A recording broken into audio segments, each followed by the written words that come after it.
Okay, hi everyone. So today we're gonna talk about your mole concept. So when it comes to mole concept, what we're gonna talk about? We're gonna talk about this very special number known as the Avogadro's number. You're gonna learn your mole equation. You're gonna learn how to apply it to gases, your concentration, and also how to use it in a mole ratio question. So let's flip over to the first page. So before I start, let me give you guys a brief introduction. Okay, so when I ever say that I have a pair, okay, it means I have two of something. If I say that I have a dozen, it means that I have 12 of something.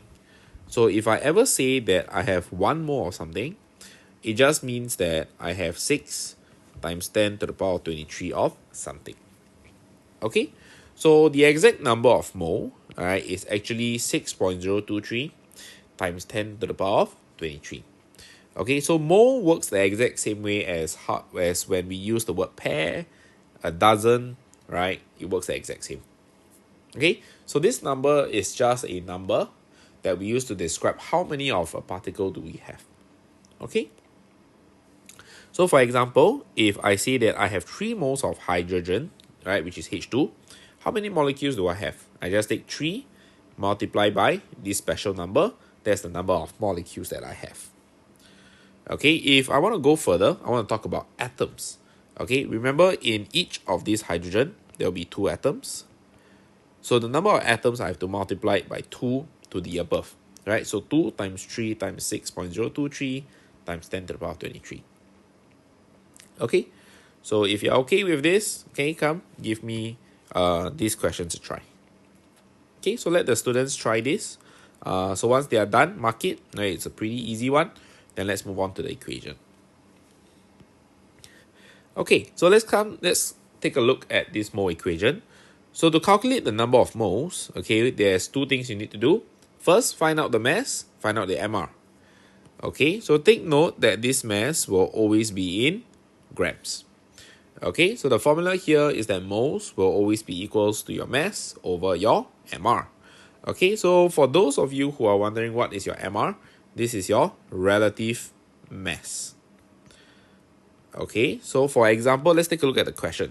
Okay, imagine if I have 14 grams of nitrogen. Help me to calculate how many moles are there. So the mass, you have 14 grams. Okay, and the MR of nitrogen of N2 will actually be 28. Okay, so how did I get this number? So on the periodic table, you have 7 and 14 on nitrogen, right? So to arrive at 28, you take the mass, which is 14, you multiply it by 2. Okay, so once you have the above information, right, take your mass, which is 14, over your MR of 28, and you arrive at your answer to be 0.5 moles. Okay, so before I move on to the next part, okay, I want you guys to take a look at one thing. Okay, so remember we learned that moles, right, is equals to mass over MR. So what happens, right, okay, when moles is equals to 1? Okay, so when moles is equals to 1, do you agree with me that mass is now equals to MR? Yeah, you see it? So what am I trying to tell you here is that when you have 1 mole of anything, the mass of 1 mole of a substance will always be equals to its MR. Okay, so what do I mean? In this question, for example, if you have CH4, right? The MR of CH4 is 16. So if you ever have 1 mole of CH4, you will have 16 grams. Okay, so let me give you a couple more examples. Okay, if you have O2, okay, O2's MR is 32. So if you have 1 mole of it, okay, you'll just be 32 grams. Okay, if you have 1 mole.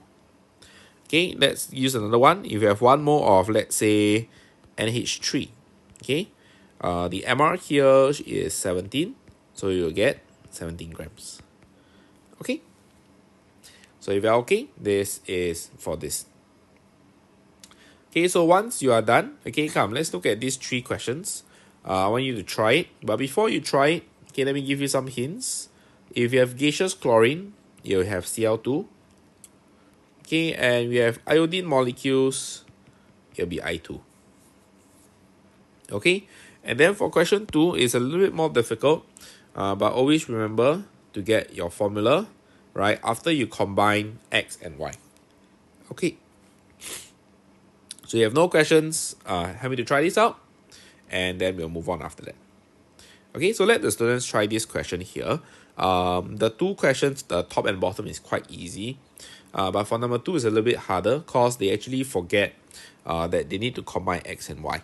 Okay, so they actually need to figure out that X and Y, when they combine, they will actually get X2Y. Okay, so just take note of this. Okay, so once they are done, you can move on. Okay, so now that you guys are done, let's move on to the next chapter of gases. Okay, I mean the next part. Okay, so when we talk about gases, okay, what is happening? When you have one mole of any gas, so as long as you are a gas, you will always occupy 24 dm cube worth of space. So what that means is that your volume of gas can easily be calculated by taking the number of moles and multiplying it by 24 dm cube. Right, just now we learned another formula that mole is equals to mass over mR.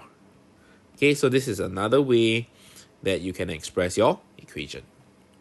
Okay, so for some of you who are wondering what's 1 dm cube, so 1 dm cube is actually 1000 cm cube, right? Or basically 1 dm cube is a fancy way of saying 1 liter. Okay, so if you are okay with this, help me to use the formula to try the questions below here. Okay, so at this point in time, let your students try the questions. It shouldn't take too long. Just make sure they know how to convert their cm cube to dm cube. Okay, so just divide it by 1000. Okay, so after that, let them try the question. So help them here. Tell them that hydrogen is H2 and methane is CH4. Okay, and other than that, they should be able to solve it. So once they are done, okay, you can move on to concentration. Okay, so now back to this part. Okay, we're going to look at concentration. Okay, so when it comes to concentration, we actually have two types. Okay, one is gram per dm cube, one is mole per dm cube. So why do we have two? Okay, so when you use gram per dm cube, right, what are we talking about? We are essentially talking about mass over volume. Okay, but on the other hand, when we use mole per dm cube, we are literally taking the number of moles in a given volume. Okay, so it works a little bit different. One takes mass, one takes moles. So why do we need these two? So the one that I have highlighted in purple, which is your mass over volume, which is your gram per dm cube, is actually meant more for the layman. Okay, so which means it's for anybody out there to use, even if they have not studied chemistry. Okay, so let me give you an example. Okay, so if you go to the coffee shop, okay, you go to the auntie, you tell the auntie, right, I want a cup of Milo, right? Can you use, right, 50 grams of Milo powder in about 1 liter of water? Okay, the auntie will be saying, okay, I can understand what you're saying. Let me do that for you. Okay, but if you try to tell the auntie, all right, I want 4 moles of Milo powder in 1.5 dm cube of water. Okay, the auntie wouldn't understand what you're talking about. Okay, so this is what I'm trying to show you, that for gram per dm cube, we're using it for everybody, right? Anyone out there can use it. But for mole per dm cube, it's actually meant more for chemistry purposes. Okay, so just take a look at these two. Okay, so now with these two concentration, okay, the important question comes. Okay, how am I going to convert gram per dm cube to mole per dm cube? Okay, so to convert mass to mole, okay, it's pretty easy. So from here to here, you divide by your mR. And from here to here, you will multiply by your mR. Okay, so with that, okay, I want you guys to be able to help me to try these questions. Okay, so let me try this whole page. Once you are done, okay, so you let your students try it. Once they are done, you mark this, okay, and then you come here, right? You tell them that, okay, I already told you how to convert your gram per dm cube to mole per dm cube. But if you feel like you need to use it as a recap, use it. Okay, if not, you can ask them to straight away do the questions here. Okay, right? So usually I realize that maybe I wouldn't use this part as much. I'll just give it to them here so that they can do it directly by themselves. Okay? Okay, so now that you have completed this part, okay, you can come back to this. Okay, so now that we have done all this, let me just go through a recap of what we have done so far. Okay, so we have learned our first formula that moles is mass over mR. Alright, we also learned that, you know, your volume of gas, alright, if you have 1 mole, you will occupy a 24 dm cube space. And for concentration, right, you will usually use mole over volume. Okay, so just know when to use these equations. So usually, okay, you can see that for solids, we use the first one, alright. You can also use for gas and liquids, right, but that's in general. Right, the second one is unique to gas, and the third one is unique to a liquid. Okay, so just make sure you know how to use them. So now let's move on to mole ratio. So when it comes to mole ratio, okay, what exactly is mole ratio? Okay, so let's skip the words. Let's pay attention at this. Okay, so when you look at this, what do you see? Okay, you see a chemical equation. Okay, so what is a chemical equation? Okay, let me give you a analogy. Okay, so where if you have ever baked, okay, like a cookies or cake, usually what you'll do is you'll follow this thing called a recipe. Okay, so when you follow a recipe, right, a recipe generally tells you, you know, to make a cookie, to make cookies for like maybe 4 people, right, you need to use maybe 100 grams of butter, 200 grams of sugar, right, maybe like 3 eggs, right, to get, the ingredients and portions for 4 cookies worth for 4 people. Okay, so if imagine if you want to, make it instead of for 4 people, you want to make it for 40 people. Okay, all you have to do is just to multiply all your ingredients by 10 times. You get the idea? Okay, so that's what a recipe is. Okay, so in a chemical equation, right, a chemical equation basically gives you a chemical recipe. Okay, so for example, right, if you use 1 portion of Mg and 2 portions of HCl, you will get 1 portion of MgCl2 and 1 portion of hydrogen gas. Okay, so if, let's say I want 10 MgCl2, all I have to do is to multiply Mg by 10 and my HCl by 10. So that means I need 10 Mg and 20 HCl. Okay, so do you see how this works? Okay, so equation here shows you, alright, its chemical recipe. Okay, alright, so if you can understand this, let me show you how we apply it to a question. So if you take a look at this, they are asking you, okay, what is the volume of hydrogen produced when I use 3 grams of magnesium, right, to react? Okay, so take a look at your equation first. Okay, highlight what they are asking you to find. So they are asking you to find the volume of hydrogen gas here. Agree? So what information have they given you? They have given you your magnesium. So that means, right, in the future, if you ever have to do any mole ratio, you'll be using the mole ratio between these 2 people. Okay, and you'll realize that between magnesium and hydrogen, it'll be 1:1. Okay, so how am I going to do this question?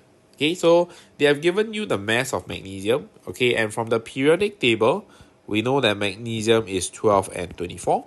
Okay, so we can actually use this to straight away calculate our moles. Okay, so we can calculate how many moles of magnesium we have. So you can just take mass over MR, which is 3/24. And because the mole ratio is the same for magnesium and hydrogen, they are 1:1, which means that the mole of magnesium will be equals to the moles of hydrogen as well. Okay, and now if you want to find the volume of a gas, you will take mole times 24 dm cube. Okay, and you will arrive your answer to be at 3 dm cube. Okay, so if you can understand this, okay, then you guys can try the questions at the back. Okay, so at this point in time, once you guys have reached here, you can actually get your students to try questions. Maybe you can give them in batches of 3. So maybe by page, 3 questions, right, stop, check on them. And if you feel that they're confident enough, you can let them finish up the rest. Okay, if not, then that's all there is for moles. Okay, so if not, then